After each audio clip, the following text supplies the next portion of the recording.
just when I thought it couldn't look really bad than before. Anyways, enough of me being a little strange, knowing that if you guys are be wondering, I'm here to give you guys my first recap on Nanatsu no Taizai, Kamigami no Gekirin, or you could call it the 7 Deadly Sins, Wrath of the Gods on episode 1. Let me just get to the recap and give you guys what are my impressions about it. So if anything else, let's go.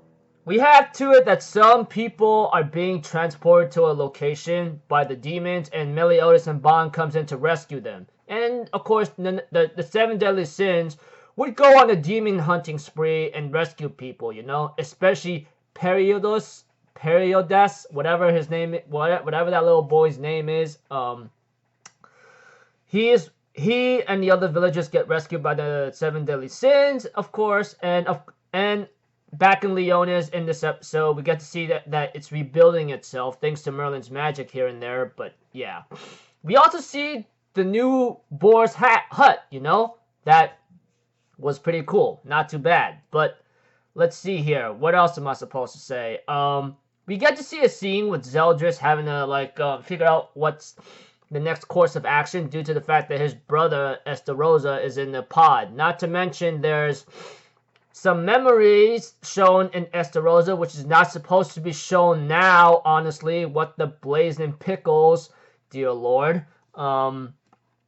We see to it that things are still looking okay for the time being with the 7 Deadly Sins around. And of course, we get to see Hauser being appointed as a substitute for the Holy Knight's captain or commander, which apparently Hauser would decide to take, and everyone calls him the substitute, which is really funny. We also see Baltris having to give warning to the 7 Deadly Sins about the reunion of them, you know, which makes Meliodas and the others wonder where Diane and King are at. We get to see King and Diane having to be in the same bath and scream at each other when they see each other bare naked, you know, kind of funny stuff. Anyways, this episode right here, honestly, very bad in my opinion, etc. Okay, I mean, the censorship with the white lights whatsoever, my gosh, that is just terrible. Not to mention having to change things up a bit, which I can understand why, but it's still not well done, or it's not good or anything, you know. It's not good. Oh man.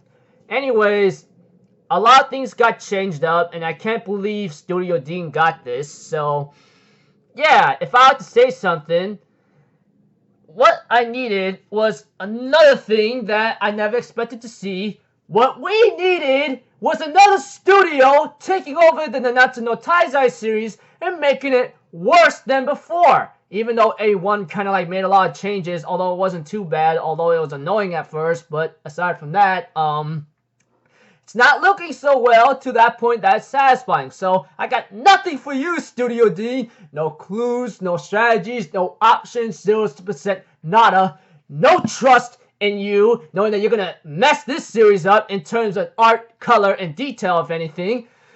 Here, take this as a grain of salt. You find another anime series, and you go ahead and mess it up. I'm fine.